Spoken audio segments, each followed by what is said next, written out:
Welcome everybody, Level M Diecast. Thanks for joining us for a batch review today.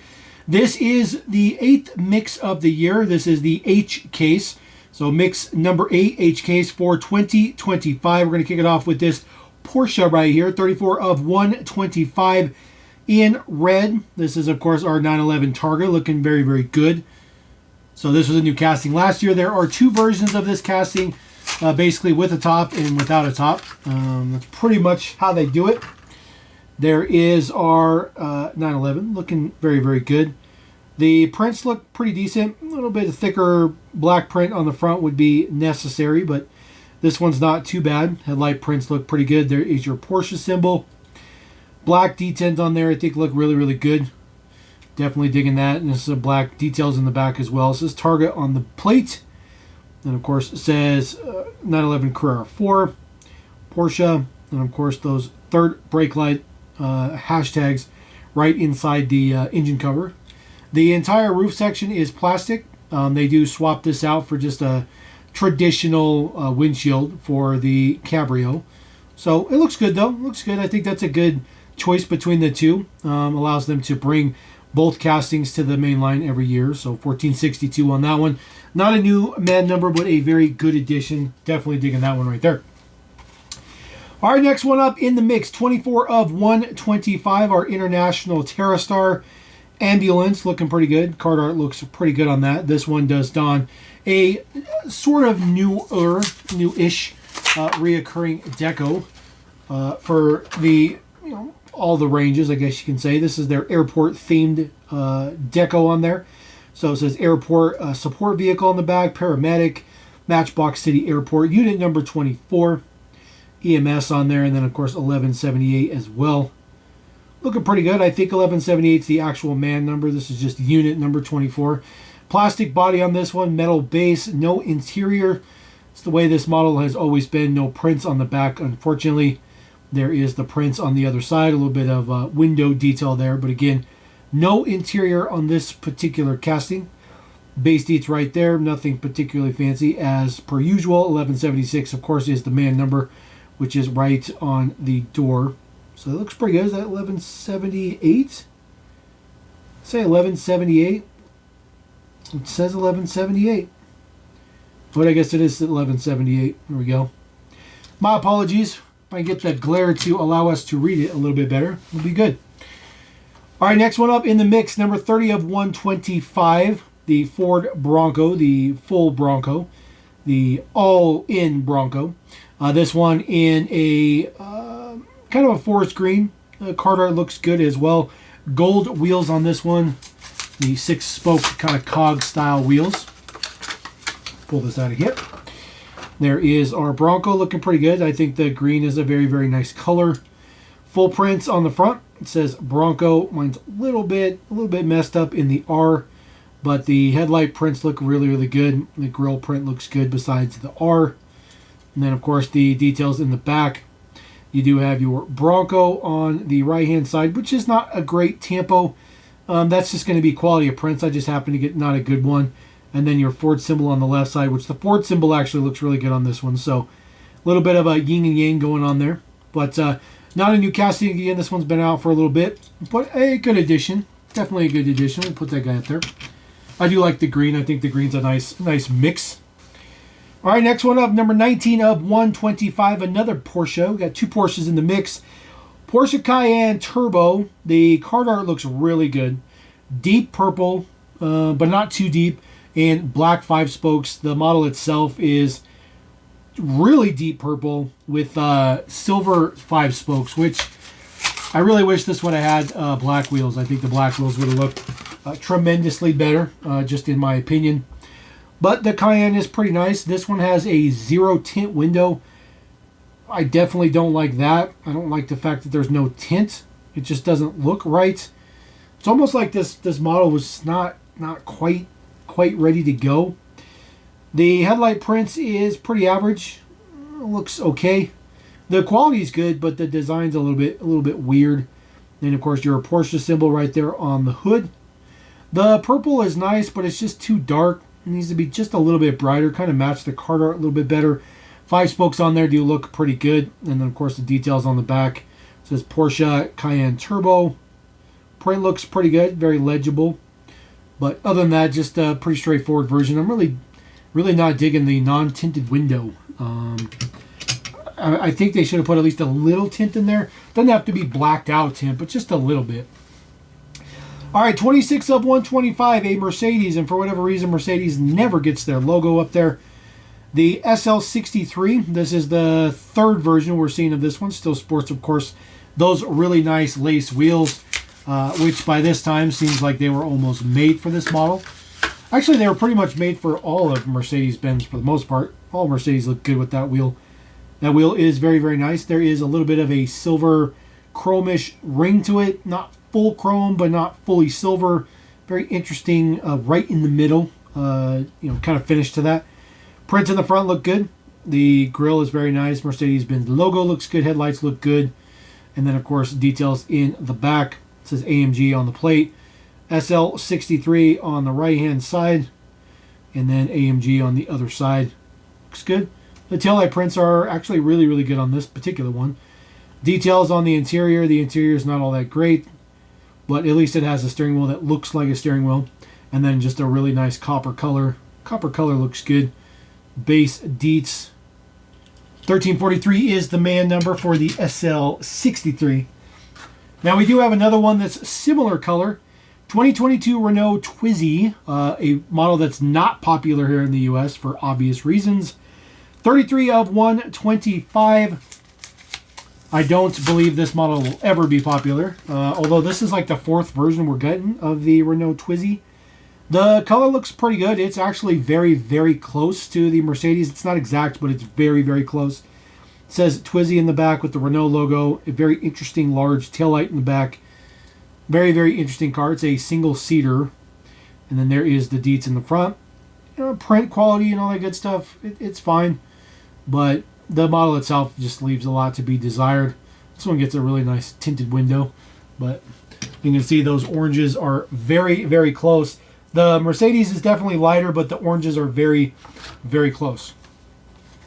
All right, next one up, International CXT number 78 of 125. Keeping going with our construction deco that debuted for the 70th anniversary for 2023. The card art looks good. Looks really, really good. I'm glad this one has black wheels instead of chrome wheels, for sure. I have not seen this casting in the main line for a little bit, so very nice to see this casting return. International CXT, definitely a cool one. I'm glad they didn't give it a chrome base. Typically it does have a chrome base, but this one looks good. This one is unit number 33. Unit number 33 is unused at this time. Now we do have a unit number 33. I do believe unit 33 is the highest number we've seen thus far, but we will be getting even more decos for this particular theme. It says Matchbox Construction on the side. It's got a license number on there, which is, of course, the man number, as they typically do.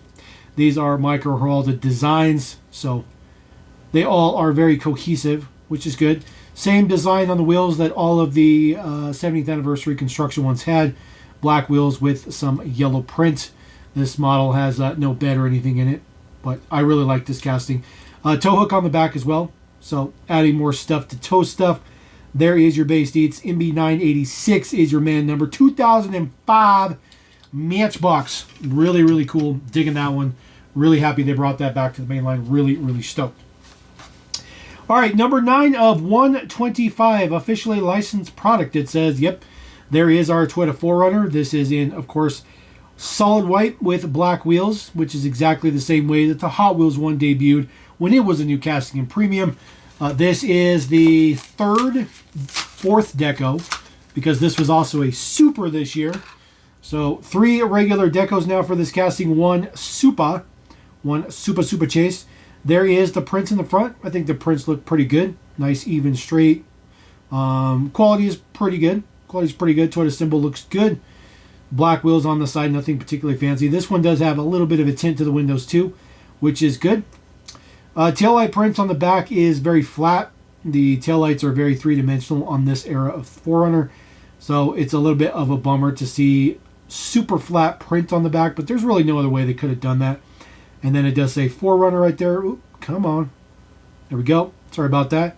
So it does say 4Runner on the back, which is crisp.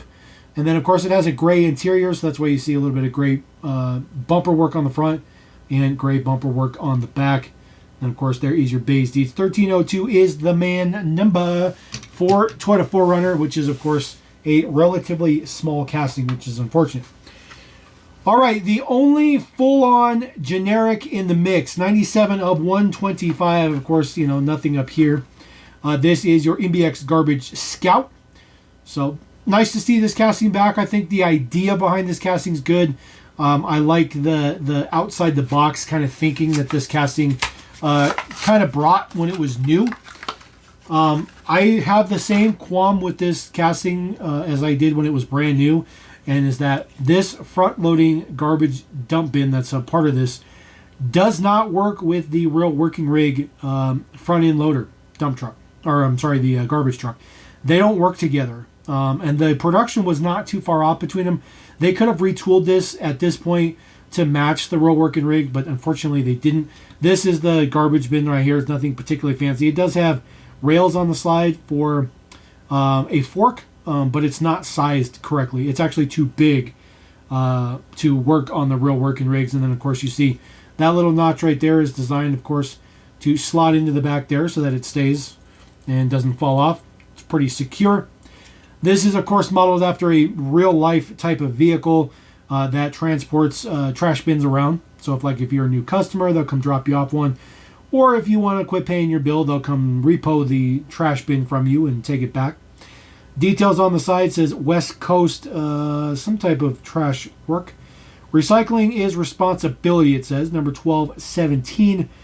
Garbage Scout, there's a little bit of a placard on the quarter panel right there. It says something commuter, composite, something or other. Very, very small print, just trying to get that to show up. Uses the off-road wheel, the newer off-road wheel, which I don't feel like they use that wheel enough. And of course, this model has no interior because it comes with that extra piece on the back. So it's a little bit small in its scale, but it's very functional, and I think that it's actually a pretty cool addition to the mix, which is actually pretty nice. So we'll put him down here on the bottom. All right, next one up, I got a couple just to showcase the deets of it. Number 8 of 125, of course, our first generation MR2. 1984 Toyota MR2. So I bought 2 H cases. So I got 2 versions of the MR2. So as you know, there are 4 versions to collect if you want to be ultra completist. This one we're going to take a look at first. This one is headlights up and right-hand drive. You can see right-hand drive right there. So this one is headlights up, right-hand drive. There's also headlights down, right-hand drive, and then vice versa, as you'd expect for the other 2 versions. MR2 on the back, taillights done up, Toyota MR2. This model has always been a solid color with taillight prints and prints in the front with the Toyota logo. It's a very straightforward model. It's never had any weird, crazy decos on it, which I think is nice. This particular one looks good as well. It is black on the card art, and I thought it was black in the card, but when you actually get it out, it's got a lot of blue and green sparkle to it. It's a very interesting, super dark bluish green it's like almost black how dark it is, but it's not actually black. So it's kind of an interesting color. I do like it. I wish it would have just been solid black, but I still like it either way. MB1240 is the man number, of course, with your headlights up. So we'll put our headlights up version right there. And then, of course, I got one more right here. So obviously, the fact that I only got 2 cases with 4 versions, it was pretty obvious I'd be able to get at least 2 different ones. This one happens to be headlights down, nice and flush. And then, of course, this one is left-hand drive. Other than that, it is the exact same deeds, same prints, all that good stuff like that. I think the Matchbox team did a fantastic job with this particular casting, and I love the fact that we get extra versions to chase down. The only thing I don't like, only 1 per case. Only 1 per case, Matchbox. What are you guys doing? What are you guys doing? That's absolutely absurd. So we'll put that guy there. Now, I left the middle open because we do have 1 brand spanking new casting in this particular mix. 86 of 125. Brand new for 2025. Good old Maserati. This is your 2004 MC12. Hot Wheels has done this casting before. It came out during the faster than ever era, and if you have the faster than ever wheel variation for it, it's actually a pretty desirable piece. This casting looks okay. It looks okay right out of the box. The 6-spoke wheels are definitely not a strong suit to it, but it is big. It's wide. Base deets right there. 1513 is the man number. It's wide. It is big. It is big. Oh, very nice. Look at all that really nice print on the back. Taillight prints done up. Maserati, the exhaust ports and stuff like that. You see the wing is actually open. Now the wing is plastic and the wing is part of the base. So all this blue you see for the base all the way up to the wing, that's all one piece. And then of course the white itself is a separate piece. And then I'm assuming that there'll be a single piece in there for the interior, which is blue. Can't really see in the back window or anything like that. And then the white is kind of pearlescent. Not crazy pearlescent, but there is the print on the front. Again, Maserati logo, headlight prints are okay. A little underwhelming for this particular casting. I'm not sold on it. Maybe someday we'll see it in premium, and maybe that will kind of bring out some life to it. Now, I don't know if Hot Wheels ever released this casting in like actual specific decos. It kind of always came in white and blue, so I don't know if this particular model is limited to white and blue. And if it is, then I would be a little disappointed that Matchbox decided to do that one, because we're going to be stuck with white and blue pretty much forever. So there you go. That is batch number H. One quick note. As I mentioned at the beginning, I think the batch H red edition is the Toyota Supra. There is a picture of the Toyota Supra that is starting to pop up as of the time of this video. I'm assuming it's for the H case, but I can't guarantee that. But I just want to throw that in there. Is a possibility it's in the H case at Target. So anyways, let me know what you guys think about that batch. We are well over halfway. And hopefully we get some more cases coming up soon. And appreciate every single one of you for joining me on this batch review. Peace.